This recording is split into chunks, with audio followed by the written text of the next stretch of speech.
இன்றைக்கு உங்களோடு கூட பகிர்ந்து கொள்ள ஆண்டவர் சமூகத்தில் காத்திருந்த பொழுது ஆண்டவர் மிக முக்கியமான ஒரு வசனத்தை கொடுத்தார். சங்கீத புத்தகம் 22ஆம் சங்கீதத்திற்கு வேதத்தை திருப்பிக் கொள்ளுங்கள். சங்கீதம் 22:24 வசனம். உபத்திரப்பட்டவனுடைய உபத்திரவத்தை அவர் அற்பமாய் எண்ணாமலும் அருவருக்காமலும் தம்முடைய முகத்தை அவனுக்கு மறைக்காமலும் இருந்து தம்மை நோக்கி அவன் கூப்பிடுகையில் அவனை கேட்டருளினார். உலகத்திலே மக்கள் பலவிதமான உபத்திரவங்களின் வழியாய் கடந்து செல்லுகிறார்கள். நீங்கள் அதை குறித்து அறிகிறீர்களா இல்லையா எனக்கு தெரியவில்லை. ஆனால் ஒவ்வொரு ஊருக்கும் கடந்து செல்லும் பொழுது கூட்டங்களில் பேசி முடித்துவிட்டு மக்கள் வந்து ஜெபிக்க நிற்கும் பொழுது எல்லா முகங்களிலும் கண்ணீர், எல்லா குடும்பங்களிலும் பிரச்சனை, எல்லா வீடுகளிலும் போராட்டம், எல்லாருக்கும் உபத்திரவம். ஊழியர்களும் இதற்கு விதிவிலக்கல்ல. அவர்களுடைய வீடுகளிலும் என்ன இருக்கிறது? போராட்டம், பிரச்சனை, பாடுகள். சரி, இந்த எல்லா போராட்டத்தின் மத்தியிலும், இந்த உபத்திரவத்தின் மத்தியிலும் சிலருக்கு வாழ்க்கை வெறுத்து தற்கொலை செய்ய நினைக்கிறார்கள். நேற்றைய தினத்திலே நான் கேள்விப்பட்டேன், ஒரு 9 வயது குழந்தை தன் வாழ்க்கையிலே விரக்தி நிமித்தம் தற்கொலை செய்ய முயற்சி செய்தாளாம். சற்று யோசித்து பாருங்கள். 9 வயது குழந்தைக்கு என்ன உபத்திரவம் தெரியும்? அவளுக்கு பாடுகள் என்றால் என்னவென்று தெரியும். ஒருவேளை அவள் மனநிலைமையிலே எது அவளை பாதித்ததோ எனக்கு தெரியவில்லை. இதை கேட்டு என் உள்ளமே உடைந்து விட்டது. அப்படி என்றால் இதையெல்லாம் நடப்பிக்கிறது யார் என்றால் பொல்லாத பிசாசு.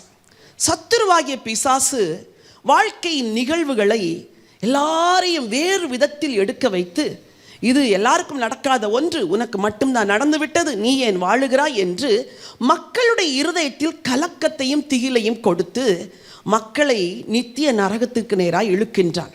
என் அன்பு தேவனுடைய பிள்ளைகளை, இன்றைக்கு ஆண்டவர் மிக திட்டமும் தெளிவுமாய் நமக்கு சொல்லுகிறார். உபத்திரவப்பட்டவனுடைய உபத்திரவத்தை அவர் என்ன செய்யலையாம்? அற்பமாய் எண்ணாமலும், இரண்டாவது அருவருக்காமலும். ஏன் அருவருக்காமலும் என்று சொல்லியிருக்கிறது? சிலருடைய உபத்திரவ நேரத்தில் நீங்கள் அருகே போய் அவர்களுக்கு உதவி செய்ய முடியும். ஆனால் சிலருடைய உபத்திரவத்தில் நீங்கள் அருகே போய் அவர்களுக்கு உதவி செய்யவே முடியாது. இதை நான் சொல்லும் பொழுது ஹவுஸ் ஏஜென்சி போஸ்டில் ஒரு ஃபீமேல் வார்டில் எங்களுக்கு போஸ்டிங் போட்டிருந்தாங்க. அப்பொழுது ஒரு பெண்ணுக்கு மார்பகத்திலே புற்றுநோய். அந்த புற்றுநோய் நிமித்தம் அவள் அனுமதிக்கப்பட்டிருந்தாள். அந்த படுக்கைக்கு 4 பெட்டுக்கு முன்னாடி வரும் பொழுதே அந்த ஸ்மெல் யாராலையும் தாங்க முடியாது. என்னோடு பணி செய்த ஒரு ஹவுஸ் ஏஜென்ட் கூட போய் அவங்களுக்கு நான் ட்ரீட்மெண்ட் பண்ண மாட்டேன், ட்ரெஸ்ஸிங் போட மாட்டேன் என்று சொல்லிவிட்டார்கள். அந்த பெண் அழுகிறாள். எல்லாரும் என்னை வெறுக்கிறார்கள் அம்மா, எந்த டாக்டரும் வந்து போட மாட்டேங்கிறாங்க. நான் ஆண்டவரிடத்தில் பலன் கேட்டேன். கர்த்தாவே, நீர் எனக்கு பலன் தர வேண்டும். நான் போய் அந்த மகளுக்கு ட்ரெஸ்ஸிங் பண்ணுகிறேன் ஒவ்வொரு நாளும் என்று. நான் அந்த வார்டில் ஒர்க் பண்ணின நாளெல்லாம் நான் அந்த மகளுக்கு சென்று சிகிச்சை கொடுத்தேன். ஐயோ, வயிறு பிரட்டும், வாந்தி எடுப்பதை போன்ற உணர்வுகள் எல்லாம் வரும்.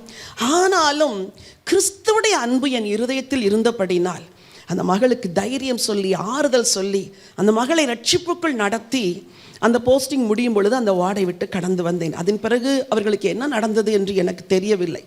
நான் என்ன சொல்லுகிறேன், சிலருடைய உபத்திரவங்களை நாம் பக்கத்தில் போய் விசாரிக்கவே முடியாது. அவ்வளவு அருவருக்கப்படத்தக்க உபத்திரவம். ஆனால் ஆண்டவர் அற்பமாயும் எண்ண மாட்டாராம், அருவருக்கவும் மாட்டாராம். மூன்றாவது, தம்முடைய முகத்தை அவனுக்கு மறைக்காமலும் இருந்து. பல வேளைகளில் உபத்திரவப்படும் பொழுது நாம் என்ன நினைக்கிறோம்? ஆண்டவர் என்னை மறந்து விட்டார், ஆண்டவரிடத்தில் என் ஜெபம் போகவில்லை, ஆண்டவர் தன்னுடைய முகத்தை மறைத்து விட்டார் என்று நினைக்கிறோம். ஆனால் வேதம் சொல்கிறது, மகளே, என் மகனே, என் முகத்தை நான் உனக்கு மறைக்கவில்லை, என் முகம் திறந்த வண்ணமாய் இருக்கிறது, உன்னை நோக்கி பார்த்த வண்ணமாய் இருக்கிறது. அடுத்து சொல்லுகிறது வசனம், தம்மை நோக்கி அவன் கூப்பிடுகையில் அவனை கேட்டருளினார். அப்போ உபத்திரவப்படுகிறவர்கள் என்ன செய்ய வேண்டுமாம்? ஆண்டவரை நோக்கி கூப்பிட வேண்டுமா? ஆனால் பிசாசு நமக்குள் என்ன செய்து விடுகிறான்? உபத்திரவப்படும் பொழுது மன சோர்வை கொடுத்து, மன கிலேசத்தை கொடுத்து, ஜெபம் பண்ண விடாது தடுத்து விடுகிறான். இங்கே வசனம் திட்டமும் தெளிவுமாய் சொல்கிறது, உபத்திரவப்படுகிறவனுடைய உபத்திரவத்தை அற்பமாய் எண்ண மாட்டார், அவர் அருவருக்க மாட்டார், தன் முகத்தை மறைக்க மாட்டார், தன்னை நோக்கி கூப்பிடுகையில் கேட்டு அருளினார் என்று சொல்லியிருக்கிறது. அப்படி என்றால் நீங்கள் உபத்திரவத்தின் வழியாய் போகும் பொழுது இந்த வசனத்தை நினைத்து கொள்ள வேண்டும். என் ஆண்டவர் இந்த உபத்திரவத்தின் வழியாய் போகும் பொழுது என்னை அருவருக்கவில்லை, என்னை அற்பமாய் நினைக்கவில்லை, அவர் முகத்தை மறைக்கவில்லை, அவர் நான் என்ன ஜெபித்தாலும் கேட்பார். கடந்த நாட்களில் எத்தனை பாடுகளின் வழியாய் போனீர்கள், கொஞ்சம் திரும்பி பாருங்கள். அந்த பாடுகளின் வழியாய் போகும் பொழுது உங்கள் ஜெபங்களுக்கு பதில் வந்ததா? பல வேளைகள் நமக்கு ஞாபக மறதி ஜாஸ்தியாக இருக்குது இல்லை?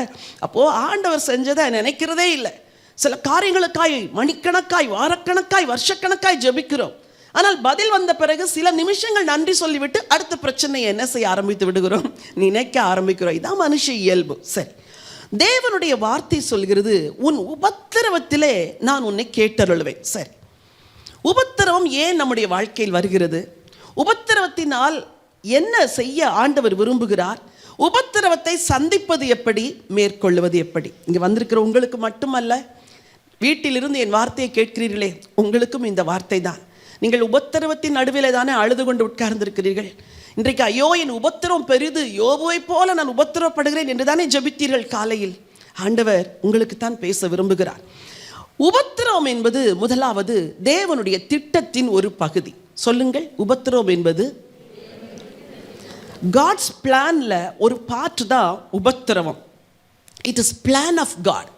ஆண்டவர் தன் பிள்ளைகளுக்கு உபத்திரவத்தை கொடுக்கிறவர் அல்ல, வருகின்ற உபத்திரவத்தை ஒரு நன்மைக்கு ஏதுவாய் மாற்றுகிறார். சரி, ஒரு வசனத்தை வாசிக்க விரும்புகிறேன்.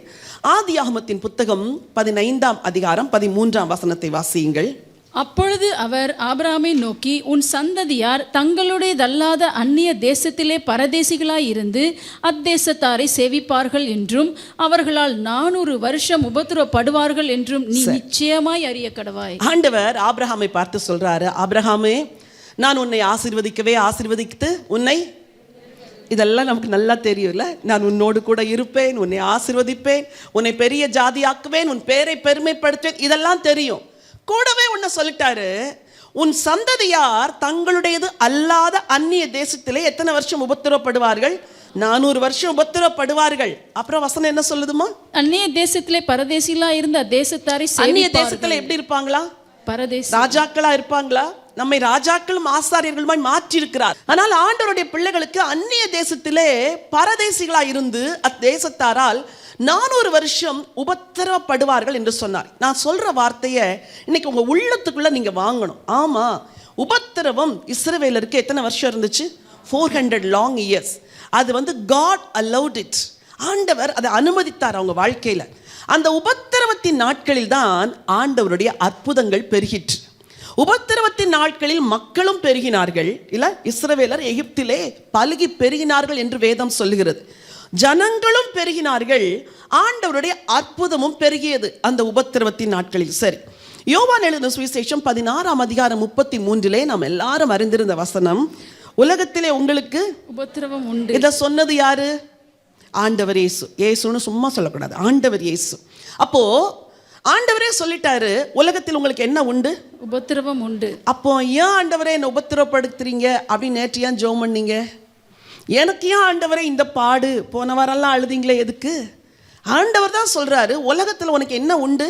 உபத்திரவம். ஜெயராணி, பிரசங்கம் பண்ணுகிறாயே, உனக்கு உபத்திரவம் இல்லையா? நானும் இப்பொழுது ஒரு உபத்திரவத்தின் வழியா போயிட்டு நின்று தான் உங்க முன்னாடி பிரசங்கம் பண்றேன்.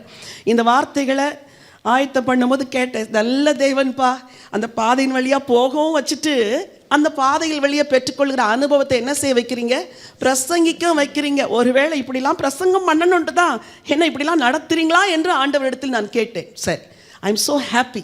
என்ன பாடுகளை அவர் தந்தாலும் அவர் நம் வாழ்வுக்கு உத்தரவாதியாக இருக்கிறார். ஹல்லேலூயா. நம்முடைய வாழ்வுக்கு பொறுப்பாளியாய் அவர் இருக்கிறார். ஆகவே நாம் பயப்பட வேண்டிய அவசியம் இல்லை. சரி, உலகத்திலே உங்களுக்கு உபத்திரவம் உண்டு, ஆனாலும் திடன் கொள்ளுங்கள். சொல்லுங்க, பக்கத்தில் இருக்கிறவங்களை ஒரு உலுக்கி சொல்லி திடன் கொள் அப்படின்னு சொல்லுங்க பார்க்கலாம். நல்ல நல்ல நல்ல ஒரு ஷேக் பண்ணி சொல்லுங்க, திடன் கொள்ளுங்கள். உபத்திரம் உண்டுமா, ஆனா தைரியமா இருமா. உபத்திரம் உண்டுப்பா, தைரியமா இரு. ஏன் கலங்குற? ஏன் தெரியுமா? நான் ஜெயிச்சிட்டேன். நீ பிறக்கிறதுக்கு முன்னாடி உனக்காக நான் ஜெயிச்சிட்டேன். நீ இப்பதான் பிறந்த 50 வருஷத்துக்கு முன்னாடி, நீ இப்பதான் பிறந்த 60 வருஷத்துக்கு முன்னாடி, இப்பதான் 17 வருஷத்துக்கு முன்னாடி பிறந்த. ஆனா நீ பிறக்கிறதுக்கு 2000 வருஷத்துக்கு முன்னாடியே உனக்கு வேண்டிய ஜெயத்தை நான் சிலுவையில் என்ன செஞ்சு வச்சுட்டேன்? சம்பாதிச்சிட்டேன். அப்போ நீங்க எவ்வளவு ப்ரிவிலேஜ்டு பீப்புள் இல்லை? பிறக்கிறதுக்கு முன்னாடியே வெற்றி, பிறக்கிறதுக்கு முன்னாடியே ஆசீர்வாதம், பிறக்கிறதுக்கு முன்னாடியே கிருபை, இதெல்லாம் ஆண்டவர் இயேசு 2000 வருஷத்துக்கு முன்னாடி சிலுவையில் சம்பாதித்து வைத்தார். எல்லாம் சம்பாதிச்சு வச்சுட்டு தான் உங்களை பார்த்து சொல்றாரு, உலகத்தில் உங்களுக்கு உபத்திரம் உண்டு, ஆனாலும் திடன் கொள்ளுங்கள், நான் உலகத்தை ஜெயித்தேன். சரி, அப்போஸ்தலர் நடபடிகள் 14ஆம் அதிகாரம் 22வது வசனத்தில் வேதம் சொல்லுகிறது, நாம் அநேக உபத்திரவங்களின் வழியாய் தேவனுடைய ராஜ்யத்திற்குள் என்ன செய்யணும்? பிரவேசிக்கணும். சொல்லுகிறது யார்? அப்போஸ்தலனாகிய பவுல். என்ன சொல்றாரு? நாம் சில உபத்திரவங்களின் வழியாகவா, அநேக உபத்திரவங்களின் வழியாகவா? சில முகம் எல்லாம் அப்படி இன்னும் வாடித்தான் இருக்குது. கொஞ்சம் நல்லதா சொல்லுங்களேன். என்ன உபத்திரவங்களின் வழியாய்? அநேக உபத்திரவங்களின் வழியாய். அவர் சொல்லுகிறார், கட்டுகளும் காவல்களும் எனக்கு வைத்திருக்கிறது என்று பரிசுத்த ஆவியானவர் பட்டணந்தோறும் அறிவிக்கிறது நான் அறிந்திருக்கிறேன். ஒரு இடத்துல பிரசங்கம் பண்றார், அடின்னு அடித்து அவரை வீதியில இழுத்து கொண்டு செல்லுகிறார்கள். ஒரு இடத்துல பிரசங்கம் பண்ணிவிட்டு வருகிறார், அவரை பிடிக்க வருகிறார்கள். பவுலை கொலை செய்யாமல் நாங்கள் புசிப்பதும் இல்லை குடிப்பதும் இல்லை என்று ஜனங்கள் சபதம் பண்ணி பவுலை எங்க இறக்குறாங்க? சுவர்களின் வழியாய் கீழே இறக்குறார்கள். இப்படியெல்லாம் பல பாடுகளின் உபத்திரவத்தின் வழியாய் கடந்து சென்ற பவுல் தான் எழுதுகிறார், உங்களுக்கு தேவ ராஜ்யத்துக்கு போகணும்னா இங்கே அநேக உபத்திரவங்களின் வழியாய் போகணும். கடற்கரை ஓரத்தில் சில ஆற்று ஓரத்திலே சில கூழாங்கற்கள் கிடப்பதை நீங்கள் பார்த்துருப்பீங்க. அந்த கூழாங்கற்களை கையில் எடுத்தாலே வளவளன்னு இருக்கும், அப்படி தானே? பார்த்தது இல்லையோ? எங்கே ஆறையும் காணும் தண்ணியும் காணும். இந்த ஊர்லேருந்து எந்த ஆறை பார்க்குறது? கிராமங்களில் போய் பார்த்தீங்கன்னா அந்த ஆற்று ஓரத்தில், அந்த கடற்கரை ஓரத்தில் இருக்கிற கற்களை எடுத்து பார்த்தீங்கன்னா வளவளன்னு இருக்கும். அது முதலாவது அப்படிலாம் இல்லை, முதல்ல ரஃப்பாக இருந்துச்சு. தண்ணி அடிச்சு ஆண்டுகள் கணக்காக அடிச்சு அது எப்படி மாறிடுச்சு? ஷேப்பே மாறிடுச்சு. ஆண்டவர் அநேக உபத்திரவங்களின் வழியாக நம்மளை நடத்தி சென்று கடைசியில் எங்க கொண்டு போய் சேர்க்க போகிறார்? பரலோகத்துக்கு. அதற்கு முன்னதாக நம்மை தன்னுடைய குமாரன் சாயலுக்கு மாற்றுறதுக்கு தான் இந்த வரசல், இந்த உடைக்குதல், இந்த உருவாக்குதல், இந்த நொறுக்குதல், இந்த புடமிடுதல், இது எல்லாமே எதுக்கு தெரியுமா? அந்த தேவ ராஜ்யத்துக்கு போகிறது. உபத்திரம் இல்லைன்னா நீங்கள் அங்கே போக மாட்டீங்க, வேற எங்கேயாவது போயிடுவீங்க. அதுக்கு தான் ஆண்டவர் உபத்திரவத்தை அனுமதிக்கிறார். சரி, இன்னொரு வசனம் ரொம்ப அழகாக இருக்குது. எபிரேயருக்கு எழுதின நிருபம் 2ஆம் அதிகாரம் 10வது வசனம். இதை நான் வாசிக்க விரும்புகிறேன். ஏனென்றால் தமக்காகவும் தம்மாலேயும் சகலத்தையும் உண்டாக்கினவர் அநேகம் பிள்ளைகளை மகிமையில் கொண்டு வந்து சேர்க்கையில் அவர்களுடைய ரட்சிப்பின் அதிபதியை உபத்திரவங்களினாலே பூரணப்படுத்துகிறது அவருக்கு ஏற்றதாய் இருந்தது. பிதா என்ன செய்தாராம்? ரட்சிப்பின் அதிபதி யாரு? இந்த வசனத்துடைய மீனிங் எப்படி சொல்லித்தாரே? பிதா தன்னுடைய குமாரனாகிய இயேசுவை ரட்சிப்புக்கே அதிபதியாய் உலகத்துக்கு அனுப்பினாராம். ஆனால் அவர் மனுஷனாய் வந்ததுனால அவரை எப்படி பூரணப்படுத்தினாராம்? உபத்திரவங்களினால் பூரணப்படுத்தினாராம். அப்போ உங்களை எப்படி பூரணப்படுத்துவார் சொல்லுங்க? கோப குணம் எல்லாம் 20 வருஷம் கல்யாணம் ஆன பிறகு நிறைய பேருக்கு குறைஞ்சே போயிடுச்சு. அடக்க முடியாத கோபங்கள்லாம் இப்போ அடங்கிருச்சு இல்லை? அப்படி இப்படிலாம் வாழ்ந்த வாழ்க்கையெல்லாம் இப்போ ஒடுங்கிருச்சு. இப்போ வேற மாதிரி இருக்கிறீங்க. இப்போ கிறிஸ்துவின் சாயல்ல இருக்கிறீங்க. உபத்திரவங்கள் வரும்போது மௌனமாக இருக்கிறீங்க, போராட்டங்கள் வரும்போது பொறுமையாக இருக்கிறீங்க. எல்லா சத்துருடைய திட்டங்களும் குடும்பத்துக்கு விரோதமாக தலைவிரிச்சு ஆடும் பொழுது ஜபத்தில் உறுதியாக இருக்கிறீங்க. 10 வருஷத்துக்கு முன்னாடி அப்படி இல்லை, 20 வருஷத்துக்கு முன்னாடி அப்படி இல்லை, 30 வருஷத்துக்கு முன்னாடி அப்படி இல்லை. இந்த உபத்திரவம் உங்களை புடமிட்டு பூரணர்களாய் மாற்றுகிறது. ரட்சிப்பின் அதிபதியவே பூரணப்படுத்துறதுக்கு பிதா உபத்திரவத்தை அனுமதித்தாராம். அப்படி என்றால் திரும்ப சொல்லுங்க, உபத்திரவத்துக்கு ஒரு நோக்கம் உண்டு. அது தேவனுடைய திட்டத்தின் ஒரு பகுதி. It's part of his plan. ஆண்டவருடைய திட்டத்தின் ஒரு பகுதி தான் உபத்திரவம். சரி, நீங்க கேட்கலாம், எப்படி ஆண்டவர் இயேசுவை உபத்திரவங்களினால் பூரணப்படுத்தினார் என்றால், ஜீசஸுடைய சஃபரிங் அது பல புத்தகங்கள் எழுதப்பட்டிருக்குது. இதே சங்கீதம் 22 எடுத்துக்கொள்ளுங்க. ஆண்டவர் இயேசு எப்படியெல்லாம் உபத்திரவப்பட்டார் என்று இந்த சங்கீதம் தெளிவாய் சொல்லுகிறது. நல்லா கவனிங்க. 3 நிலைமையிலே அவர் உபத்திரவப்பட்டார். 1 ஆத்துமாவில், 2வது ஆவியில், 3வது சரீரத்தில். அதாவது மனநிலைமையிலும் இயேசு உபத்திரவப்பட்டார், சரீரத்திலும் உபத்திரவப்பட்டார். இந்த 22ஆம் சங்கீதத்தில் சில வசனங்களை வாசிக்கிறேன். முதல் வசனம் வாசிக்கலாம். என் தேவனே ஏன் என்னை கைவிட்டீர்? எனக்கு உதவி செய்யாமலும் நான் கதறி சொல்லும் வார்த்தைகளை கேளாமலும் ஏன் தூரமாய் இருக்கிறீர்? எழுதியது தாவீது. ஆனால் தன்னை குறித்து மட்டும் எழுதல, வரப்போகிற மேசியாவை குறித்து எழுதுகிறார். என் தேவனே ஏன் என்னை கைவிட்டீர்? அப்போஸ்தலர் நடபடிகளிலே ஒரு வசனம் இருக்கும், தாவீது தீர்க்கதரிசியா இருந்து அப்படின்னு சொல்லியிருக்கோம். அப்போ இந்த வார்த்தைகளை ப்ராஃபட்டிக்கா டேவிட் எழுதியிருக்கிறார். என் தேவனே ஏன் என்னை கைவிட்டீர்? ஒருவரை தேவன் கைவிடும் பொழுது அவருடைய மனநிலைமை எப்படி இருக்கும்? சந்தோஷமாக இருக்கும் சொல்லுங்க? காயப்பட்டிருக்கோம், உடைக்கப்பட்டிருக்கோம், நொறுக்கப்பட்டிருக்கோம். ஜீசஸ் உபத்திரவங்களின் வழியாய் மனநிலையில் உபத்திரவப்பட்டார் அப்படின்னு அதுக்கு இதுதான் சாட்சி. அடுத்த வசனம் வாசிங்க. நான் கதறி சொல்லும் வார்த்தைகளை கேளாமலும் ஏன் தூரமா இருக்கிறேன். உபத்திரவத்துல பெரிய உபத்திரம் என்ன தெரியுமா? காட்ஸ் பிரசன்ஸை உணர முடியாம இருக்கிறீங்க பாருங்க, அதான் பெரிய உபத்திரம்.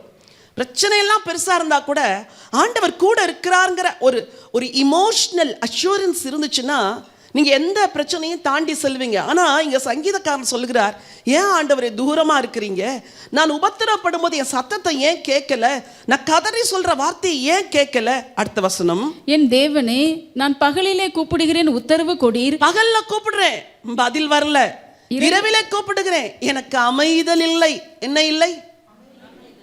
இது தாவீது எழுதியிருந்தா கூட ஜீசஸ் கூட இப்படி அமைதியை இழந்த ஒரு மனநிலைமையில போயிருக்கக்கூடும் என்று நான் விசுவாசிக்கிறேன். ஏன்னா அவர் அதன் வழியாக போயிருக்கிறதுனால தான் நீங்க ரெஸ்ட்லெஸ்ஸா பீஸ்லெஸ்ஸா இருக்கும்போது உங்களுடைய உபத்திரவங்களை அவர் புரிந்து கொள்ள முடியும். நம்மை போல பாடுபட்டு, அப்படிதானே? நீங்க அமைதியில் இல்லாமல் இருக்கிறீங்களா? இன்னைக்கு அநேகருடைய மனசுல அமைதி இல்லை, அநேகருடைய இருதயத்தில் நிம்மதி இல்லை. உங்க நிம்மதி இல்லாத நிலைமை இன்னதென்று ஒரு ரட்சிப்பின் அதிபதி உணரும்படி தான் அவருக்கு நிம்மதி இல்லாத ஒரு மனநிலைமையின் வழியாய் பிதா அவரை கடந்து செல்ல வைத்தார். கொஞ்சம் யோசிச்சு பாருங்க. சீஷர்கள் ஓடிட்டாங்க, கையை பின்னாடி கட்டி கூட்டு போறாங்க.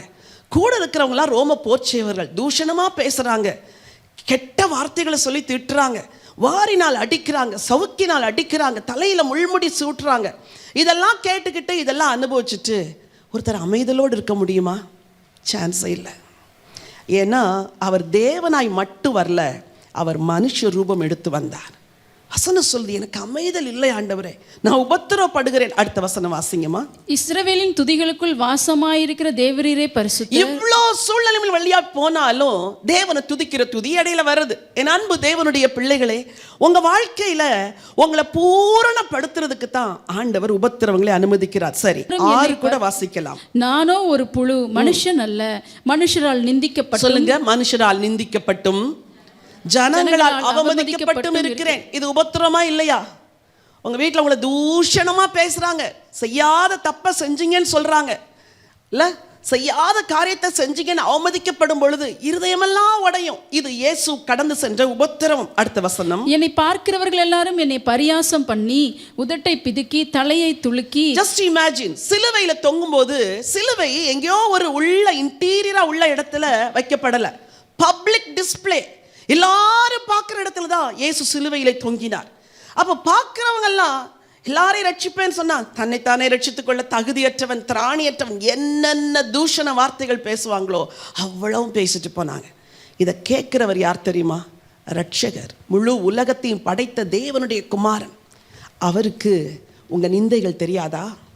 அவருக்கு உங்க அவமானங்கள் தெரியாதா? அவருக்கு உங்கள் பரியாசங்கள் தெரியாதா?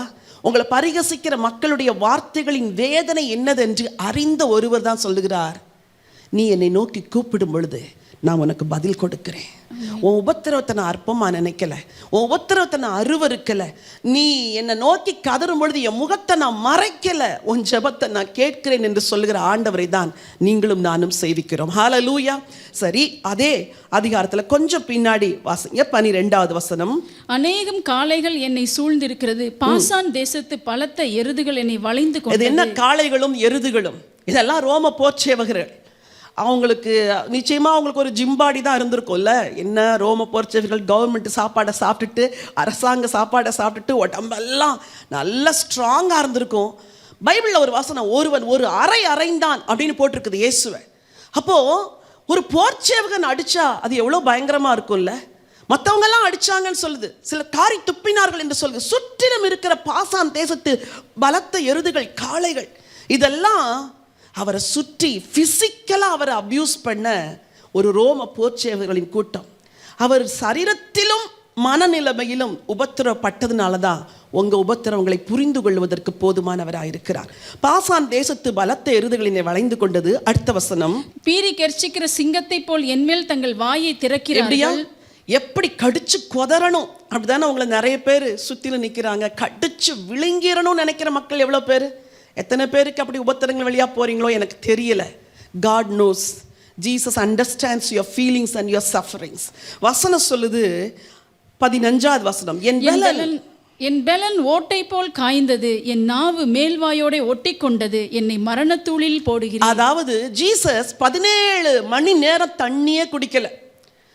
அவ்வளோ பாடு, அவ்வளோ உபத்திரம், அவ்வளோ ரத்தம் போகுது, அவ்வளோ முள்முடி சூட்டி, அவ்வளோ கோலினால் அடித்து வாரினால் அடித்து அவரை பரிகசித்து எருசலேம் வீதிகளில் இழுத்துக்கொண்டு சென்றார்கள். யாருமே மனம் இறங்கி தண்ணியை கொடுக்கல, காடியை கொடுத்தாங்க. என் நாவு மேல்வாயோட ஒட்டி கொண்டது. Physical suffering. ஆண்டவர் இயேசுக்கு உன் சரீர வேதனைகள் தெரியும். ஆண்டவர் இயேசுக்கு உங்க சரீர பாடுகள் தெரியும். அணு அணுவா வலிக்குதே, அதெல்லாம் தெரியும். அந்த வசனத்தை வாசியுங்கள். அடுத்த வசனம் 16. நாய்கள் என்னை சூழ்ந்திருக்கிறது, பொல்லாதவர்களின் கூட்டம் என்னை வளைந்து கொண்டது, என் கைகளையும் என் கால்களையும் உருவ குத்தினார்கள். என் கைகளையும் என் கால்களையும் உருவ குத்தினார்கள். Physical suffering, not only mental ஆகனி, பிசிக்கல் சஃபரிங் அவருக்கு இருந்துச்சு. அதனால தான் சொல்றாரு, மகனே, என் மகளே, நீ உபத்திரவப்படும் பொழுது உபத்திரவத்தை நான் அற்பமா நினைக்கல. I understand you, I understand you என்று சொல்லக்கூடிய ஒரே ஒருவர் தான் இந்த உலகத்தில் இருக்கிறார். அவர் ஆண்டவர் இயேசு. பல நேரம் சொல்றீங்கல்ல, புருஷன் புரிஞ்சுக்க மாட்டேங்கிறாருமா. புரிஞ்சுக்கத்தாமா மாட்டாரு. மனைவி புரிஞ்சுக்க மாட்டேங்கிறாங்க, மனைவி புரிய மாட்டாங்க. பிள்ளைங்க புரிஞ்சுக்கல, புரியத்தான் மாட்டாங்க. பெற்றோர் புரிஞ்சுக்க மாட்டாங்க. உடன் பிறந்தவங்க புரிஞ்சுக்க மாட்டாங்க. நண்பர்கள் கூட புரிஞ்சுக்க மாட்டாங்க. சபையார் புரிஞ்சுக்க மாட்டாங்க. போதகர் புரிஞ்சுக்க மாட்டாங்க. ஒரே ஒருத்தர் தான் புரிஞ்சுப்பாரு. அவர் யார் தெரியுமா? உங்களைப் போல பாடுபட்டவர், உங்களை விட அதிகமாய் அடிக்கப்பட்டவர், நிந்தையை அனுபவித்தவர். அவர் சொல்லுகிறார், உன் உபத்திரவத்தின் வழியாய் போகும் பொழுது என் முகத்தை உனக்கு மறைக்க மாட்டேன், என்னை நோக்கி கூப்பிடும் பொழுது வேண்டுதலை கேட்பேன் என்று. இந்த சங்கீதத்தில் சொல்லப்பட்டிருக்கிற இந்த காரியங்களை நீங்கள் படித்தாலே உங்கள் இருதயம் தைரியமாயிரும். சரி, உபத்திரவத்தின் வழியாய் போகிற உங்களுக்கு உபத்திரவம் அது பிளான் ஆஃப் காட் என்று அண்டர்ஸ்டாண்ட் பண்ணணும். அது தேவனுடைய திட்டம். ஏன்னா இஸ்ரவேலர் பலுகி பெருகினார்கள். ஏன் நீங்க தேவனுடைய திட்டம்னு சொல்றீங்க அப்படின்னா அதன் முடிவு பல நன்மையான காரியம் இருக்குது. அது என்னங்கிறத நான் உங்களுக்கு பின்னாடி சொல்றேன். ரெண்டாவது, நீங்கள் உபத்திரவத்தின் வழியாய் போகும் பொழுது ஆண்டவர் அதை அறிந்திருக்கிறார். அவருக்கு தெரியும் நீங்க எந்த பாதையின் வழியா போறீங்கன்னு. It is path of God, கடவுளுடைய வழி உபத்திரவம் என்பது. ஒரு வசனத்தை வாசிக்க விரும்புகிறேன். சங்கீதம் 31:7-8 வாசிங்க. உமது கிருபையிலே களி கூர்ந்து மகிழ்வேன். நீர் என் உபத்திரவத்தை பார்த்து என் ஆத்தும வியாகுலங்களை அறிந்திருக்கிறீர். சத்துருவின் கையில் என்னை ஒப்புக்கொடாமல் என் பாதங்களை விசாலத்தில் நிறுத்தினீர். நல்லா கவனிங்க. நீர் என் உபத்திரவத்தை பார்த்து என் ஆத்தும வியாகுலங்களை அறிந்திருக்கிறீர். பைபிளை நிறுத்தி நிதானமா படிக்கணும். ஆண்டவர் உங்க உபத்திரவத்தை என்ன செய்கிறாரு? பார்க்கிறார். சொல்லுங்க, உபத்திரவத்தை பார்த்து ஆத்தும வியாகுலங்களை அறிந்திருக்கிறார். ஐ நோ அப்படிங்கிறார். நீ சொல்ல வேண்டிய அவசியமே இல்லைம்மா, எனக்கு தெரியுமா உபத்திரவம். நீ சொல்ல வேண்டிய அவசியமே இல்லைப்பா. ஐ நோ, ஐ அண்டர்ஸ்டாண்ட், எனக்கு தெரியும். அந்த வசனம் இன்னைக்கு எனக்கு புதுசாக இருந்துச்சு. நீர் என் உபத்திரவங்களை பார்த்து என் ஆத்தும வியாகுலங்களை அறிந்திருக்கிறீர் ஆண்டவரே. அடுத்த வசனம் என்ன சொல்லுதுமா? சத்துருவின் கையில் என்னை ஒப்புக்கொடாமல் என் பாதங்களை விசாலத்திலே நிறுத்தினீர். என் பாதங்களை எங்க நிறுத்தினீர் அப்படின்னா, நீங்க ஒரு உபத்திரவத்தின் பாதையில போறீங்க பாருங்க, திடீர்னு சறுக்கி சத்துருவின் கையில விழப்போற இடத்துல அப்படியே பிடிச்சி இழுத்து எங்க வச்சிடுறாரா? விசாலத்தில். அப்போ it is the path of God. நீங்க நடந்து போகிறது கர்த்தர் உங்களுக்கு நியமிச்ச பாதை. கொஞ்சம் வழுவிடுவீங்க, கொஞ்சம் விழுந்துருவீங்க, கொஞ்சம் சத்துரு உங்களை விழுங்கிடுவான்னு நினைக்கும் போது அப்படியே தூக்கி எங்க வச்சிடுறாரா? என் பாதங்களை விசாலத்தில் வைக்கிறீர். ஹல்லேலூயா. இவ்வளோ ஒரு அன்புள்ள ஆண்டவர் பாருங்க. உங்க உபத்திரவத்தின் வழியாய் நீங்கள் போகும் பொழுது அவர் அதை அறிந்திருக்கிறார். சங்கீதம் 31:15 சொல்லுகிறது, என் காலங்கள் கரத்தில் இருக்கிறது. சிலர் சொல்றீங்களா, உபத்திரவத்திலே நாட்கள்லாம் வீணாயிருச்சு, எத்தனையோ வருஷம் போயிடுச்சு, எத்தனையோ வருஷம் இந்த கஷ்டத்தில் போயிடுச்சு, எத்தனையோ வருஷத்தை கண்ணீர்லே கழிச்சிட்டேன், நிந்தையிலே போயிடுச்சு, இந்த வீட்டுக்கு சமைச்சே என் வாழ்க்கையெல்லாம் போயிடுச்சு. சில பெண்களுடைய புலம்பல் அது. நான் கிச்சனில் இருந்தே என் வாழ்க்கையின் பாதி பகுதி போயிடுச்சுமா. அம்மா, உன் வாழ்க்கையை கர்த்தர் அறிந்திருக்கிறார். உன் காலங்கள் அவர் கரத்தில் இருக்கிறது. இவைகளுக்கு மத்தியிலும் உன்னை நேசித்து உன் வாழ்க்கையில் நன்மை செய்ய ஒரு உண்மையுள்ள தேவன் இருக்கிறார். சங்கீதம் 31 அந்த சங்கீதம் முழுவதுமே உபத்திரவப்படுகிறவனுடைய உபத்திரவத்தை குறித்து சொல்லியிருக்கிறது. 31:19 வசனம் சொல்லுகிறது, உமக்கு பயந்தவர்களுக்கும் மனுபுத்திரருக்கு முன்பாக உம்மை நம்புகிறவர்களுக்கும் நீர் உண்டு பண்ணி வைத்திருக்கிற உம்முடைய நன்மை எவ்வளவு பெரிதா இருக்கிறது. ஒரு நற்செய்தி உங்களுக்கு சொல்ல விரும்புகிறேன். உபத்திரவமே உங்களுக்கு வாழ்க்கை கிடையாது. ஆண்டவருக்கு பயந்த உங்களுக்கு ஒரு நன்மையை உண்டு பண்ணி வச்சிருக்கிறார். அப்போ உபத்திரவத்தின் வழியாய் நடத்தி சென்று கடைசியில எதை கொடுப்பார்? நன்மையை கொடுப்பார். இந்த வசனத்தை எல்லாரும் வாசிங்க. உமக்கு பயந்தவர்களுக்கும் மனுபுத்திரருக்கு முன்பாக உம்மை நம்புகிறவர்களுக்கும் நீர் உண்டு பண்ணி வைத்திருக்கிற உம்முடைய நன்மை எவ்வளவு பெரிதாய் இருக்கிறது. முந்தின வசனங்கள்லாம் சொல்லுது நான் உபத்திரவப்பட்டேன். ஆனா இந்த வசனம் சொல்லுது நான் உபத்திரப்பட்ட ஆண்டவரே, ஆனா எனக்கு ஒரு நன்மையை வச்சிருக்கிறீங்க ஆண்டவரே. அந்த நன்மைக்கு நேராக என்ன நடத்தி போய் செல்றீங்க.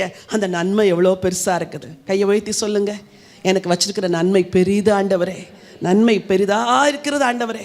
உபத்திரவ முடிவில் நான் அந்த நன்மையை பெற்றுக்கொள்வேன் ஆண்டவரே. ஹல்லேலூயா. அதே சங்கீதத்தில் 31:20 நான் உபத்திரவப்படும் பொழுது ஆண்டவர் தம்முடைய கூடாரத்தில் ஒளித்து வைத்து காப்பாற்றுவாரா.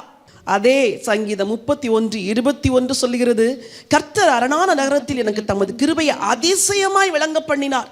வசனம் 24 சொல்லுது, கர்த்தருக்கு காத்திருக்கிறவர்களே நீங்கள் எல்லாரும் திடமனதாயிருங்கள், அவர் உங்கள் இருதயத்தை ஸ்திரப்படுத்துவார். அப்போ இந்த உபத்திரவத்தின் பாதையில நடந்து போகும்போது ஆண்டவர் உங்களை ஸ்திரப்படுத்துவார், ஆண்டவர் உங்களை பலப்படுத்துவார், கூடார மறைவில் ஒளிச்சு வைக்கிறார், உன்னை நன்மைக்கு நேராக தான் நடத்துறேன்னு சொல்றார். உபத்திரவத்தை மட்டும் பார்க்காத, உனக்கு நன்மை இருக்குது, நான் உண்டு பண்ணி வச்ச நன்மை இருக்குது, நான் உண்டு பண்ணி வைத்த கிருபை இருக்கிறது என்று ஆண்டவர் உங்களை பலப்படுத்துகிறார். ஸோ உபத்திரவம் என்பது தேவனுடைய திட்டத்தின் ஒரு பகுதி.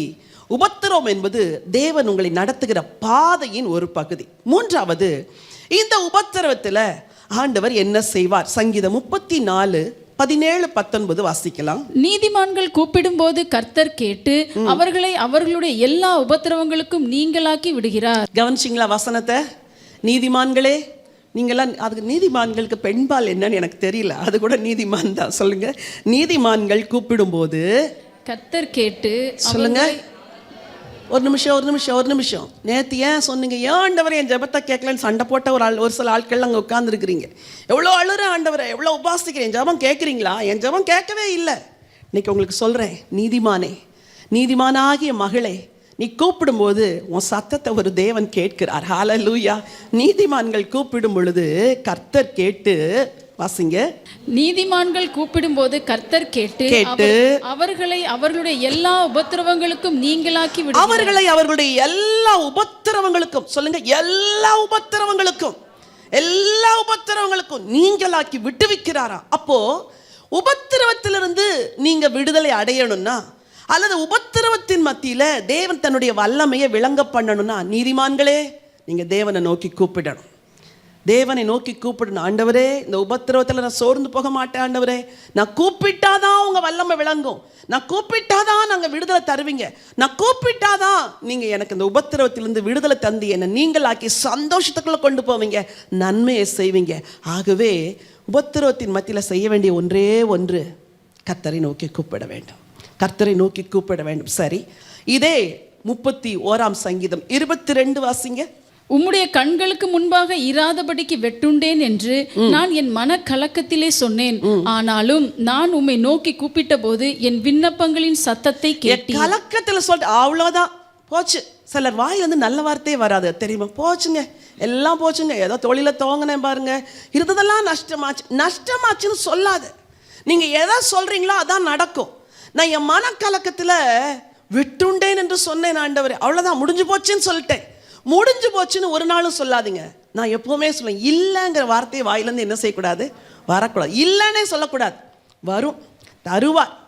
அந்த வார்த்தை பாசிட்டிவாக பேசணும். எல்லாம் முடிஞ்சிருச்சு, எல்லாம் ஒளிஞ்சிருச்சு, ஒன்றும் இல்லாமல் போச்சு, இந்த வேர்ட்ஸே உங்கள் வாயிலேருந்து வரக்கூடாது. நீதிமான்கள் கூப்பிடும் பொழுது கர்த்தர் கேட்குறாரு. அந்த வசனம் அழகாக சொல்லுது, வாசியுங்கள். 31:22 உம்முடைய கண்களுக்கு முன்பாக இராதபடி வெட்டுண்டேன் என்று நான் என் மனக்கலக்கத்துல கிலேசத்துல கொஞ்சம் பேசிட்டேன் ஆண்டவரே, ஆனாலும் கொஞ்சம் எக்ஸ்ட்ரா பேசிட்டேன் ஆண்டவரே, கொஞ்சம் உங்களை காயப்படுத்துற மாதிரி பேசிட்டேன், மன்னிச்சுக்கோங்க ஆண்டவரே, ஆனாலும் நான் உம்மை நோக்கி கூப்பிட்ட போது என் விண்ணப்பங்களின் சத்தத்தை ஜெபத்தை நீங்க கேட்டீங்க ஆண்டவரே. அப்படி என்றால் உபத்திரவத்தின் வழியாய் போகிற ஒவ்வொருவரும் செய்ய வேண்டியது என்ன தெரியுமா? ஜெபத்தை நிறுத்தவே கூடாது. நீங்கள் முந்தி 3/4 மணி நேரம் ஜெபம் பண்ணீங்க, இப்போ 10 நிமிஷம் ஜெபம் பண்ணுறீங்கன்னா ஆண்டவருடைய வல்லமை உங்கள் வாழ்க்கையில் வெளிப்படாது. முந்தி 3/4 மணி நேரம் ஜெபம் பண்ணீங்க, இப்போ 1 மணி நேரம் ஜெபம் பண்ணுங்க. முந்தி 1/4 மணி நேரம் ஜெபம் பண்ணீங்க, இப்போ 1/2 மணி நேரம் ஜெபம் பண்ணுங்க. ஆண்டவரே என் உபத்திரவங்களை பாருங்க. இந்த சங்கீதத்தெல்லாம் வாசிக்கும் பொழுது சங்கீதக்காரன் எப்படி விவரிச்சு சொல்றாருல ஆண்டவர்கிட்ட, ஆண்டவரே நான் அப்படி இருந்தேன், ஆண்டவரே நான் இப்படி இருந்தேன். ஜெபிக்க தெரியலன்னா பேசாமல் அப்படி எடுத்து 30ஆம் சங்கீதத்துலேருந்து 37ஆம் சங்கீதம் வரைக்கும் நிறுத்தி நிதானமாக வாசிச்சுட்டு இயேசுவின் நாமத்தில் ஆமேன்னு சொல்லி முடிச்சுட்டு போயிருங்க. இப்படி ஜெபம் பண்ணீங்கன்னா தேவனுடைய வார்த்தையே எதுவாய் மாறுகிறது? ஜெபமாய் மாறுகிறது. ஜெபத்தை நிறுத்தாதீங்க, ஜெபத்தை ஏறிடுங்க. God will reveal his power to you. 4வதாக இந்த உபத்திரவத்துக்கு ஒரு நோக்கம் இருக்குது. There is a purpose of God. Fulfil ஆகிறதுக்கு தான் உபத்திரவத்தை அனுமதிக்கிறார். சங்கீதம் 119:67 வாசிக்கலாமா? நான் உபத்திரவப்படுவதற்கு முன் வழி தப்பி நடந்தேன், இப்பொழுதோ உம்முடைய வார்த்தை காத்து நடக்கிறேன். எப்படியா? முன்னாடி எப்படி நடந்தேன்? மனம் போல நடந்தேன் ஆண்டவரே, என் இஷ்டம் போல நடந்தேன் ஆண்டவரே. எப்போ நான் எழும்புவேன், எப்போ நான் ஜெபம் பண்ணுவேன், இஷ்டமா நான் பைபிள் வாசிப்பேன், இஷ்டம் இல்லை நான் வாசிக்க மாட்டேன், தோணுச்சு நான் உபவாசிப்பேன், தோணலைன்னா உபவாசிக்க மாட்டேன், வாய்க்கு வந்ததெல்லாம் பேசுவேன். ஆனால் இப்போ ஆண்டவரே, வசனம் என்ன சொல்லுது? உம்முடைய வசனத்தை கவனிக்கிறீங்களா? வசனத்தை நான் உபத்திரப்படுறதுக்கு முன்னாடி எப்படி நடந்தேன்? வழி தப்பி நடந்தேன். இப்போ சரியா உங்க வழியில் நடக்கிறேன். இப்போ பயத்தோட நடக்கிறேன் ஆண்டவரே. இப்போ ஒரு பயம் வந்துருச்சு ஆண்டவரே மனசுல, இனிமே நான் இப்படிலாம் நடக்க மாட்டேன் ஆண்டவரே. அப்போ உபத்திரவத்துக்கு ஒரு நோக்கம் இருக்குது. there is a purpose. ஆண்டவர் உங்களை திருத்துறதுக்கு தான் சில வேளைகளை உபத்திரத்தை அனுமதிக்கிறார், மாற்றுறதுக்கு தான் சில வேளைகளை உபத்திரவத்தை அனுமதிக்கிறார். இல்லை, நான் பல வேளைகளிலும் பார்த்துருக்கிறேன். ஒரு உபத்திரவம் நம்மை உடைக்கிறது, நம்மை உருவாக்குகிறது. மகளே, உபத்திரம் உன்னை உடைச்சு உருவாக்குறதுக்கு தான் கர்த்தர் அலோவ் பண்ணுறாரு. உபத்திரவம் செய்யாத சில பியூரிஃபிகேஷனை வேறு எதுவுமே செய்யாது. உபத்திரம் கொடுக்காத சில பாடங்களை உலகத்தில் வேறு எதன் மூலமாய் கற்றுக்கொள்ள முடியாது. ஆகவே அனுமதிக்கிறார். சங்கீதம் 119:71 நான் உபத்திரவப்பட்டது எனக்கு நல்லது, அதனால் உமது பிரமாணங்களை கற்றுக்கொள்கிறேன். உபத்திரவப்படும் போது உட்காந்து ஜெபிக்க தோணலைன்னா உட்காந்து நல்லா பைபிளை படிங்க. படிக்க ஆமாம்ல பைபிள் இப்படி சொல்லுதில்ல, ச்சே நம்ம தப்பாக நடந்துட்டோமே. தாவீது முதல் முறையாக உடன்படிக்கை பெட்டியை கொண்டு வரும் பொழுது மாட்டு வண்டி மேலே வச்சு கொண்டு வந்துட்டார். உடன்படிக்கை பெட்டியை அப்படி எடுத்து வரக்கூடாது, ஆசாரியர்கள் தோளில் சுமந்துட்டு வரணும். இப்போது ஊசா அடிபட்டுட்டான், ஊசாவை ஆண்டவர் அடித்தார் என்று வாசிக்கிறோம். தாவீது நிச்சயமாய் போய் உட்கார்ந்து ஆண்டவர்கிட்ட ஜெபம் செஞ்சிருப்பார், ஆசாரியர்களை கூப்பிட்டு கேட்டிருப்பார் எதுக்காக இது நடந்தது. உடனே ஆசாரியர்கள் சொல்லியிருப்பாங்க, ராஜா நீங்கள் உடன்படிக்கை பெட்டி எடுக்கும்போது நீங்கள் மாட்டு வண்டியில் வச்சு கொண்டு வந்திருக்கக்கூடாது ராஜா. பைபிள் பிரமாணம், மோசேயின் பிரமாணத்தில் என்ன சொல்லுது தெரியுமா? ஆசாரியர்கள் தான் சுமக்கணும்னு சொல்லுது. அப்போ தான் தாவீதுக்கு உணர்வு வந்திருக்கு, ஓ பிரமாணம் இப்படி சொல்லுதா. அடுத்த முறை உடன்படிக்கை பெட்டி எடுக்கும்போது எப்படி எடுத்தாங்க? ஆசாரியர்கள் தோளில் சுமந்தாங்க. அப்போது உபத்திரவப்படும் பொழுது இங்கிருந்து பாடங்களை கற்றுக்கொள்ளணும், இங்கிருந்து சத்தியத்தை கற்றுக்கொள்ளணும், இங்கிருந்து என்னை உணர்த்துங்கன்னு பேசணும், இங்கிருந்து என்னோட இடைப்படுங்கப்பான்னு பேசும்போது அழகாக டீச் பண்ணுவார். மகளே, நீ விழுந்ததுக்கு இதுதான் காரணம், உன் குடும்பத்தில் வந்த நஷ்டத்துக்கு இதுதான் காரணம், நீ செட்ரேட் பண்ணிட்டேன்னா நான் எல்லாத்தையும் சரியாக்குறேன் என்று ஆண்டவர் பேசுவார். பாருங்க, நான் உபத்திரவப்பட்டது நல்லது, அதனால் உம்முடைய பிரமாணங்களை கற்றுக்கொள்ளுகிறேன். கொஞ்சம் பக்கத்தில் பார்த்து சொல்லுங்க, நீ உபத்திரவப்பட்டது நல்லதுன்னு சொல்லுங்க பார்க்கலாம். ஏற்றுக்க மாட்டேன்னு சொன்னாங்கன்னா சத்தமாக சொல்லுங்க பார்க்கலாம். நீ உபத்திரவப்பட்டது நல்லதம்மா. தம்பி, நீங்கள் உபத்திரவப்பட்டது நல்லது, அதனால் அவருடைய பிரமாணங்களை என்ன செய்கிறீங்க? கற்றுக்கொள்கிறீங்க. ஒரு நன்மையான ஒன்றை ஆண்டவர் வைத்திருக்கிறார். ஹல்லேலூயா. ஆண்டவர் உபத்திரவங்களை இது ஒரு plan of God, it's a path of God, power of God ஜெபத்தின் மூலம் விளங்குது, பர்பஸ் ஆஃப் காட். இன்னும் பல வசனங்களுக்கு இது கடைசியாக இந்த உபத்திரவத்தின் வழியாய் போகிறவர்களுக்கு ஆண்டவர் என்ன வாக்கு கொடுக்கிறார்? யோவான் எழுதின சுவிசேஷம் 16:21 வாசிக்கலாம். ஸ்திரீயானவளுக்கு பிரசவ காலம் வந்திருக்கும் போது அவள் துக்கம் அடைகிறாள். பிள்ளை பெற்றவுடனே ஒரு மனுஷன் உலகத்தில் பிறந்தான் என்கிற சந்தோஷத்தினால் அப்புறவும் உபத்திரவத்தை நினையாள். நல்லா கவனிங்க, நீங்கள்லாம் பெண்கள் இல்லையா? மெட்டர்னிட்டி வார்டுக்கு போகும்போது எப்படி போனீங்க? சந்தோஷம் பொங்குதே அப்படியே பாடிட்டு போனீங்க. தூரத்துலேருந்து அந்த காரிடரில் நடந்து வரும்பொழுதே அந்த பெண் இடுப்பில் கை வச்சுட்டு வருவா, தெரியும், ஆமாம் இன்னைக்கு நைட்டுக்குள்ளே அவளுக்கு டெலிவரி ஆயிரும் அப்படின்ட்டு. அப்போது போய் ரிசீவ் பண்ணி அவளை செக் பண்ணுறதுக்குள்ள அவள் போடுற சத்தம் இருக்குது பாருங்க, அவ்வளோ சத்தம் போட்டு கூப்பாடு போட்டு அலறி அந்த வாடையை அலறி அப்படிலாம் சில பெண்கள் சத்தமே இல்லாமல் பிள்ளையை பெற்றெடுக்கிற சில ஸ்திரீகள் இருக்கிறார்கள். எனக்கு தெரிந்த ஒரு குடும்பத்தில் அந்த தாய் அவங்க பெண் பிள்ளைகளுக்கு எல்லாம் சொல்லி கொடுத்தாங்களாம், நீ பிரசவிக்கும் போது சத்தம் என்ன செய்யக்கூடாது, வெளியே வரக்கூடாது. அந்த குடும்பத்தில் உள்ள ஒரு பெண்ணுக்கு நான் பிரசவம் பார்த்தேன். சரியா, அழகான ஒரு குழந்தையை பெற்றெடுத்தாங்க. உண்மையாக ஒரு சத்தம், ஒரு மூச்சு வெளியே வரல. எனக்கு ஆச்சரியம், எத்தனை பெண்கள் உதச்சிருப்பாங்க நம்மளை, அப்புறம் மன்னிப்பு கேட்பாங்க, அம்மா மன்னிச்சிருக்குமா உதச்சிட்டேம்மா அப்படின்னு. ஆனால் இவங்க வாயிலேருந்து ஒரு சத்தம் கூட வரல. அப்போ பிள்ளையெல்லாம் பெற்று எடுத்து எல்லாம் தொடச்சி கிடச்சி கொடுத்த பிறகு, எப்படி நீங்கள் இப்படி சத்தம் விடாமல் இருந்தீங்கன்னா அவங்க சொன்னாங்க, எங்கள் அம்மா எங்கள் பெண் பிள்ளைகளுக்கு எல்லாம் கற்றுக் கொடுத்தாங்க, பிரசவிக்கும் போது சத்தமே வராத அப்படி நீ உன்னை அடக்கி கொள்ள வேண்டும். இது எவ்வளோ பெரிய பாடம் பாருங்க. மதர்ஸ், பெண் பிள்ளைகளுக்கு கற்றுக் கொடுக்குறீங்களா? என்ன பாடம் கற்றுக்கோ, ஊங்கிறதுக்குள்ளே அது போடுற கூப்பாடு அவ்வளோ கூப்பாடு. ஒரு முள்ளு தச்சிருச்சுன்னா அவங்கள 4 நாள் தூக்கி சுமக்கிறதா இருக்குது. ஒரு சின்ன காயம் போடும், ஐயோ கை வீங்கிருச்சு அப்படிங்கிறது. சின்ன காயம், சின்ன வலி, சின்ன வேதனையெல்லாம் பொறுக்க முடியாமல் இருக்கிற பெண் பிள்ளைகளை தைரியசாலிகளாக உருவாக்கணும். பெண் பிள்ளைகளுடைய இருதயத்தில் தைரியத்தை ஊற்றி வழங்க. அது வேற மாதிரி தைரியமாக மாறிடக்கூடாது, அதுலேயும் ஒரு கண்ட்ரோல் இருக்கணும். இல்லை, சில பிள்ளைகளுக்கு ஓவராக தைரியத்தை கொடுத்துட்டு அது ஆண் பிள்ளைகளை விட மேலே நிற்கும். அப்படிலாம் இருக்கக்கூடாது. ஒரு அடக்கத்தோடு கூடிய ஒரு தைரியம் பெண் பிள்ளைகளுக்கு ஊற்றி வளர்க்கணும், சொல்லி வளர்க்கணும். நீ இதெல்லாம் பார்த்து பயப்படக்கூடாது, இதெல்லாம் பார்த்து பயப்படக்கூடாது. ட்ரெயின் அப் பண்ணணும் சின்னதுலேருந்தே. பாச்சா வந்துச்சுன்னா, கரப்பாம்பூச்சி வந்து அடின்னு சொல்லி தொடப்பத்தை கையில் கொடுக்கணும். கொடுக்குறீங்களா? ஐயோ உதவிங்கம்மா, நான் அடிக்கிறம்மா இப்படி சொன்னீங்கன்னா கரப்பாம்பூச்சியை பார்த்து வாழ்க்கையில் அவன் என்ன செய்வா, பயந்துட்டு தான் இருப்பான். இன்னைக்கு சொல்கிறேன், ஓகேயா தைரியசாலியாக வளருவீங்களா? ஓகேயா தைரியசாலியாக வளருவீங்களா? இருக்கிற பெண் பிள்ளைகள் எல்லாம் பார்த்து கேட்குறேன், தைரியமுள்ளவர்களாக வளருவீங்களா?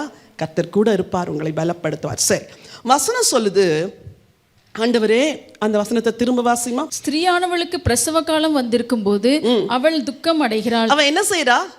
துக்கம் அடைகிறாள். ஆனால் அவளுக்கு ஒன்று தெரியும், பிள்ளை சீக்கிரம் பிறக்கும்னு தெரியும். அப்படிதானே? பிள்ளை சீக்கிரம் பிறந்துடும். துக்கம் இது ஒரு வாரத்துக்கு இருக்காது, இது கொஞ்ச நேரத்தில் முடிஞ்சிடும்.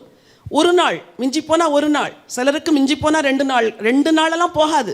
இப்போ கத்தி வச்சிருவாங்க, என்ன அது அடுத்த விஷயம்.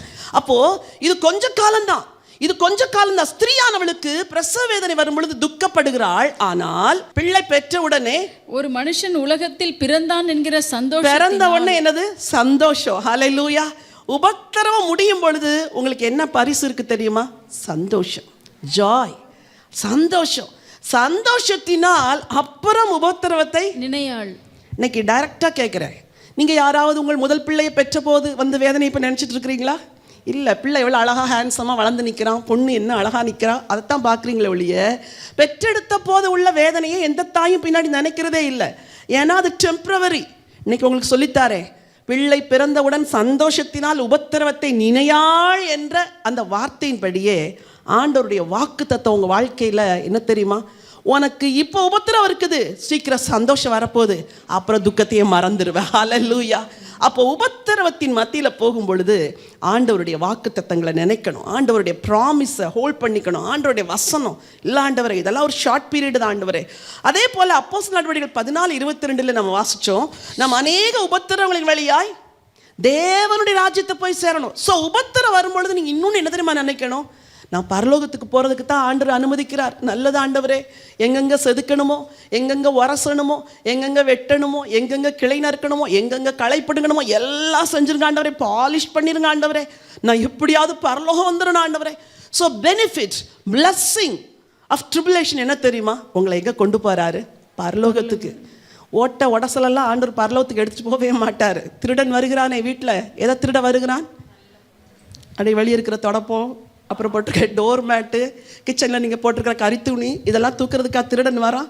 அவனுக்கு தெரியும், நேராக பீரோவை திறப்பான், உடைப்பான். லாக்கருக்குள்ளே தான் நீங்கள் நகை வச்சுருப்பீங்கன்னு அவனுக்கு தெரியும். லாக்கரை திறப்பான், இல்லாட்டி ஸ்கேனர் வச்சு அழகாக கண்டுபிடிச்சி எங்கே ஜுவல் இருக்குது, எங்கே பணம் இருக்குது, அதை மட்டும்தான் தூக்கிட்டு போவானே ஒழிய உங்கள் டிவியை கூட சில சமயம் தூக்க மாட்டான். ஏன்னா அது 30 வருஷம் ஆச்சு, அவனுக்கே தெரியும் இந்த டிவியை எடுத்துகிட்டு போனால் ஒரு பிரயோஜனமும் கிடையாதுன்னு. அப்போது ஆண்டவர் கூட பரலோகத்துக்கு கொண்டு செல்கிற தன்னுடைய பிள்ளைகளை விலையேற பெற்றவர்களாய் மாற்றும்படி தான் உபத்திரவங்களின் வழியாய் பரிசுத்தப்படுத்துகிறார், மெருகேற்றுகிறார், அழகூட்டுகிறார், தன்னை போல மாற்றுகிறார். உபத்திரவத்துக்கு ஒரு நோக்கம் உண்டு. கடைசியில் ஆண்டவருடைய வார்த்தை சொல்கிறது. அதே எபிரேயருக்கு எழுதின நிருபம் 2ஆம் அதிகாரம் 10வது வசனத்தை வாசித்து உங்களுக்காக நான் ஜெபிக்க விரும்புகிறேன்.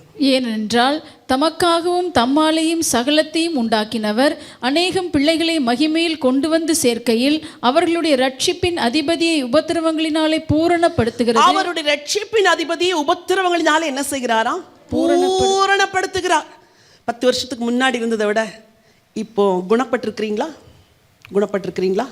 குணப்பட்டிருக்கிறீங்களா? குணப்பட்டிருக்கிறீங்களா? பைபிள் காலேஜில் 2 வருஷம் படிச்சிங்களே, குணப்படுறீங்களா?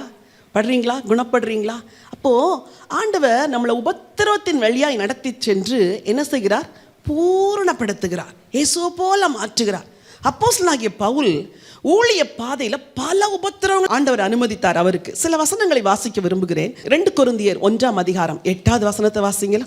ஆகையால் சகோதரரே, ஆசியாவில் எங்களுக்கு நேரிட்ட உபத்திரவத்தை நீங்கள் அறியாதிருக்க எங்களுக்கு மனதில்லை. ஆசியாவில் எங்களுக்கு நேரிட்ட உபத்திரவங்களை நீங்க அறியாதிருக்கிற எங்களுக்கு மனதில்லை. அதே 2 கொரிந்தியர் 7:5. எப்படி என்றால், நாங்கள் மக்கதோனியா நாட்டிலே வந்தபோது எங்கள் சரீரத்திற்கு இளைப்பாறுதல் ஒன்றுமில்லாமல் எப்பக்கத்திலேயும் உபத்திரவப்பட்டோம். எப்பக்கத்திலேயும் சொல்லுங்க, சொல்றவர் யாரு? பவுல். எப்பக்கத்திலேயும் உபத்திரம். ஊழியம் செய்றீங்களா? ஊழியர்களே, உங்க வாழ்க்கையில எப்பக்கத்திலும் உபத்திரவமா? இந்த உபத்திரம் கொஞ்ச காலத்துக்கு தான். வாசிமா அந்த வசனத்தை. எப்பக்கத்திலும் உபத்திரவப்பட்டோம், புறம்பே போராட்டங்களும் உள்ளே பயங்களும் இருந்தன. புறம்பே போராட்டங்கள் சொல்லுகிறது யாரு? பவுல். புறம்பே போராட்டம், உள்ள பயம். எப்போ கொலை செய்வார்கள், எப்பொழுது நம்முடைய ஜீவனுக்கு ஆபத்து நேரும், இதெல்லாம் ஊழியத்தில் இருக்கிற போராட்டம், ஊழியத்தில் இருக்கிற உபத்திரவம். அப்போஸ்தலர் 20:25வது வசனத்தை வாசிக்க விரும்புகிறேன். இதோ நான் உங்களுக்குள்ளே சஞ்சரித்து தேவனுடைய ராஜ்யத்தை குறித்து பிரசங்கம் பண்ணினதை கேட்டவர்களாகிய நீங்கள் எல்லாரும் 23 கட்டுகளும் உபத்திரவங்களும் எனக்கு வைத்திருக்கிறதென்று பரிசுத்த ஆவியானவர் பட்டணந்தோறும் தெரிவிக்கிறதை மாத்திரம் அறிந்திருக்கிறேன். சரி, ஆகிலும் அவைகளில் ஒன்றையும் குறித்து கவலைப்படேன். இந்த வசனத்தை எல்லாரும் சேர்ந்து வாசிங்க. இது ஊழியர்களுக்கு மட்டும் கிடையாது. பைபிளை கையில் வச்சிருக்கிற எல்லாரும், எல்லா டிஸ்பிளே பார்த்து வாசிக்கிற எல்லாரும் வாசிங்க. கட்டுகளும் உபத்திரவங்களும் எனக்கு வைத்திருக்கிறது என்று பரிசுத்த ஆவியானவர் பட்டணந்தோறும் தெரிவிக்கிறதை மாத்திரம் அறிந்திருக்கிறேன். ஆகிலும் அவைகளில் ஒன்றையும் குறித்து கவலைப்படேன். நல்லா கவனிங்க. ஆகிலும் அவைகளில் ஒன்றையும் குறித்து கவலைப்படேன். இன்னைக்கு காலையில கவலையோட வந்தீங்கல்ல, உபாச ஜபத்துக்கு கவலையோடு வந்து கலந்துட்டீங்களே, இன்னைக்கு நீங்கள் ஒரு தீர்மானம் எடுக்கணும். எந்த உபத்திரவத்தை பார்த்து நான் என்ன செய்ய மாட்டேன்? கவலைப்படேன். என் பிராணனையும் நான் அருமையாக எண்ணேன், என் ஓட்டத்தை முடிக்கவும். கவலைக்கு மத்தியில எப்படி ஓடணும்? சந்தோஷத்தை. அது எப்படி? கவலைப்பட்டுக்கிட்டே சிரிக்க முடியுமா? இது டியூவல் ஆக்ட் எப்படி பண்றது? அதுதான் கிறிஸ்டியன் லைஃப். மனசுக்குள்ள கவலை, முகத்துல சந்தோஷம். உள்ளத்துக்குள்ள பாரம், முகத்துக்குள்ள சிரிப்பு. இப்படி தான் ஒரு கிறிஸ்தவ வாழ்க்கை நமக்கு இருக்குது. ஓகே, என் ஓட்டத்தை சந்தோஷத்தோட முடிக்கவும் தேவனுடைய கிருபையின் சுவிசேஷத்தை பிரசங்கம் பண்ணும்படிக்கு நான் கர்த்தராகிய இயேசுவினிடத்தில் பெற்ற ஊழியத்தை நிறைவேற்றவே விரும்புகிறேன். ஊழியர்களே, உங்க வாழ்க்கையில ஏராளமான உபத்திரம் வரலாம். நான் ஒண்ணு, உங்க ஓட்டத்தை சந்தோஷத்தோடு ஓடுங்க. கர்த்தராகிய இயேசுவினிடத்தில் ஒரு ஊழியத்தை பெற்றீங்களே, அதை நிறைவேற்றுங்க. முடிவு மகிமையா இருக்கும், முடிவு ஆசீர்வாதமா இருக்கும். ஒரு தேவ மனுஷனுடைய சபைக்கு ஒரு முறை கடந்து சென்றோம். நான் ஏற்கனவே சொல்லியிருக்கிறேன். அவருக்கு அப்பொழுதுதான் ஒரு குழந்தை பிறந்து இறந்துருக்குது. அந்த குழந்தை பிறந்து இறந்துருக்குது. அடுத்த வாரம் நாங்கள் அந்த சர்ச்சுக்கு போகிறோம். சர்ச்சில் சைல்டு டெடிகேஷன். நீங்கள் என்ன நினைப்பீங்களோ தெரியாது. அவர் குழந்தைய கையில் வாங்குறாரு. எனக்கு சத்தமாக அழணும் போல இருக்குது, சத்தமாக வாய் விட்டு அழணும் போல இருக்குது. இறந்தது அவர் பிள்ளை, நான் ஏன் அழுறேன்? ஒரு ஊழியனுடைய இருதயம், ஒரு ஊழியனுடைய மனைவியுடைய இருதயம் புரிஞ்சதுனால அந்த குழந்தைய கையில் வாங்கி அவர் நான் தழுக்க அந்த குழந்தைய பிரதிஷ்டை பண்ணுறாரு. அன்னைக்கு ஒரு ஜெபத்தை ஏறெடுத்தேன். இந்த தேவதாசனுக்கு இந்த ஆண்டில் நீங்கள் ஒரு பிள்ளையை கொடுக்கணும் ஆண்டவரே. தான் பிள்ளைய புதைச்சிட்டு வந்து இன்னொரு பிள்ளைய கையில் ஏந்தி இவர் டெடிகேட் பண்ணுறாரே, இப்படிப்பட்ட ஒரு தியாகமான ஊழியத்தை தானே ஊழியம் செய்கிறவங்களுக்கு கொடுத்துருக்குறீங்கப்பா அப்படின்னு சொல்லி ஜெபம் பண்ணினேன். கர்த்தர் அவர்களுக்கு ஒரு அருமையான ஆண் பிள்ளையை கொடுத்தார். அந்த பிள்ளை இப்போ பைபிள் காலேஜ் முடிச்சு அப்பாவோட கூட ஊழியத்தை செய்கிறான். ஹல்லேலூயா.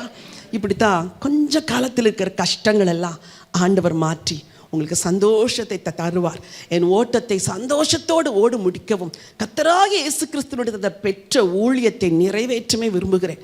இங்கே நீங்கள் யாராவது ஒரு சின்ன சின்ன ஊழியம் செய்கிறீங்கன்னா உங்களுக்கு அன்பாக சொல்கிறேன், ஊழியத்தில் வர போராட்டத்தை குறித்து கவலைப்படாதீங்க. ஊழியத்தில் வருகிற எல்லா சத்துருடைய கிரியைகளை உபத்திரவங்களை குறித்து சோர்ந்து போகாதீங்க. ஒரு தேவன் கூட இருக்கிறார். உபத்திரவப்படுகிறவருடைய உபத்திரவத்தை அற்பமாக எண்ணாமலும் அருவருக்காமலும் தம்மை நோக்கி கூப்பிடும் பொழுது முகத்தை மறைக்காமலும் இருந்து வேண்டுதலை கேட்டருள்வார். எல்லாரும் இருக்கிற இடங்களில் ஒரு நிமிஷம் எழும்பி நிற்கலாமா? கொஞ்ச காலம் இயேசுவுக்காக கஷ்டப்பாடு சகிப்பதினால் இன்னல் துன்பம் இன்பமாய் வாரும். இயேசுவை நான் காணும் போது அவர் பாதம் வீழ்ந்து பணிந்து ஆனந்த சந்தோஷம் அடைவேன். என் ஓட்டம் ஜெயத்துடன் முடியும், அந்த நாடு சுதந்தரிப்பேன். என் ஓட்டம் ஜெயத்துடன் முடியும், அந்த நாடு சுதந்தரிப்பேன். கொஞ்ச காலம் இயேசுவுக்காக கஷ்டப்பாடு சகிப்பதினால் இன்னல் துன்பம் இன்பமாய் மாறும். இயேசுவை நான் காணும் போது அவர் பாதம் வீழ்ந்து பணிந்து ஆனந்த அடைவேன். என் ஓட்டம் ஜெயத்துடன் முடியும், அந்த நாடு சுதந்தரிப்பேன். அவர் பாதம் வீழ்ந்து பணிந்து ஆனந்த கண்ணீர் வடிப்பேன். என் ஓட்டம் ஜெயத்துடன் முடியும், அந்த நாடு சுதந்தரிப்பேன். பலியாக காணிக்கையாக படைத்தேனே உமக்காக, பலியாக காணிக்கையாக படைத்தேனே உமக்காக. என்னை ஏற்றுக்கொள்ளும் இயேசு ஆண்டவரே, ஏழை நான் என்றும் உம்மடிமை. என்னை ஏற்றுக்கொள்ளும் இயேசு ஆண்டவரே, ஏழை நான் என்றும் உம்மடிமை. கொஞ்ச காலம் இயேசுவுக்காக கஷ்டப்பாடு சகிப்பதினால் இன்னல் துன்பம் இன்பமாய் மாறும். இயேசுவை நான் காணும் போது அவர் பாதம் வீழ்ந்து பணிந்து ஆனந்த கண்ணீர் வடிப்பேன். எந்தன் ஓட்டம் ஜெயத்துடன் முடியும், அந்த நாடு சுதந்தரிப்பேன். எந்தன் ஓட்டம் ஜெயத்துடன் முடியும், அந்த நாடு சுதந்தரிப்பேன். எல்லாரும் வலது கரத்தை ஆண்டவரை நோக்கி உயர்த்தி கொள்ளுங்க. ஹல்லேலூயா. ஆண்டவரே, நான் உபத்திரவத்தின் வழியாய் போனாலும் அந்த உபத்திரவத்துக்கு ஒரு நோக்கம் உண்டு என்று அறிந்து கொள்ள உதவி செய்தீரே. ஸ்தோத்திரம். அது உம்முடைய திட்டத்தின் ஒரு பகுதி என்று புரிந்து கொள்ள உதவி செய்தீரே. உமக்கு கோடான கோடி ஸ்தோத்திரம். உபத்திரவத்தின் நடுவில் உம்மை நோக்கி கூப்பிடும் பொழுது ஜெபத்திற்கு பதில் கொடுப்பேன் என்று சொன்னீரே. உமக்கு கோடான கோடி ஸ்தோத்திரம் ஐயா. உபத்திரம் கொஞ்ச காலம் என்று சொன்னீர், ஒரு முடிவு உண்டு என்று சொன்னீர், சந்தோஷம் உண்டு என்று சொன்னீர், பூரணம் உண்டு என்று சொன்னீர். விசேஷமாய் உம்முடைய ஜனங்களை உம்முடைய கரத்திலே கொடுத்து ஜெபிக்கிறேன். யார் யார் இன்றைக்கு உபத்திரவத்தின் வழியாய் போகிறார்களோ, பாடுகளின் வழியாய் போகிறார்களோ, பிரச்சனைகளின் வழியாய் போகிறார்களோ, ஆண்டவரே உருவாக்கி பண்படுத்தி பக்குவப்படுத்தி பரிசுத்தமாக்கி உம் சாயலுக்கு ஒப்பாக்கி பரலோகத்துக்கு தகுதிப்படுத்துகிறீர். அதற்காய் நன்றி. ஸ்திரீயானவுக்கு பிரசவ காலம் வந்திருக்கும் பொழுது உபத்திரவத்தை அப்புறம் நினையாள் என்று வாசிக்கிறோமே. விசேஷமா இன்றைக்கு இந்த வேத வசனத்தின்படி உங்களில் யாராவது பிரசவ வேதனையை போல ஒரு பாடுகளின் வழி போய்கொண்டிருப்பீர்கள் என்றால், I want to pray for you. எல்லா கண்களும் மூடி இருக்கட்டும். பெறவோ பலன் இல்லை என்று சொல்லுவதை போல பலனை இழந்து நிற்கிறீர்களா? பிள்ளை பேரு நோக்கி இருக்கிறது, பெறவோ பலன் இல்லை என்று சொன்னது போல, ஐயா எனக்கு இந்த பாதையின் வழியாய் போவதற்கு எனக்கு பலனே இல்லை ஆண்டவரே, என்னை பலப்படுத்தும் என்று சொல்லுகிற ஒவ்வொருவருக்காய் விசேஷமாய் வேண்டிக் கொள்கிறேன். ஏசு கிறிஸ்துவின் நாமத்தினாலே உம்முடைய பிள்ளைகளை இன்றைக்கு ஒரு உன்னத பலத்தால் இடைகட்டும்படியாய் ஜெபிக்கிறேன் ஐயா. உன்னத கரம் அவர்களை பலப்படுத்துவதாக. இந்த உபத்திரவத்தை தாங்க, இந்த உபத்திரவத்தை ஜெயிக்க, இந்த உபத்திரவத்தில் இருந்து ஆண்டவரே ஜெயமாய் எழும்பி வர நம்முடைய பிள்ளைகளை இன்றைக்கு பலப்படுத்துவீராக. தம்முடைய முகத்தை மறைக்காமல் இருந்து தன்னை நோக்கி கூப்பிடும் பொழுது வேண்டுதலை கேட்டருளினார் என்று சொல்லியிருக்கிறீரே. உமக்கு கோடான கொடி ஸ்தோத்திரம் ஐயா, கோடான கொடி ஸ்தோத்திரம். உம்முடைய ஜனத்தை ஆசீர்வதியும், நன்மைகளால் நிரப்பும்படியா ஜெபிக்கிறேன். சமாதானத்தோடு கூட உம்முடைய பிள்ளைகளை அனுப்ப வேண்டும் என்று அடியால் வேண்டிக் கொள்கிறேன் அப்பா. எல்லா துதிகன மகிமை உங்களுக்கு ஏறெடுக்கிறோம் மீட்பர் இயேசுவின் நாமத்தில் பிதாவே.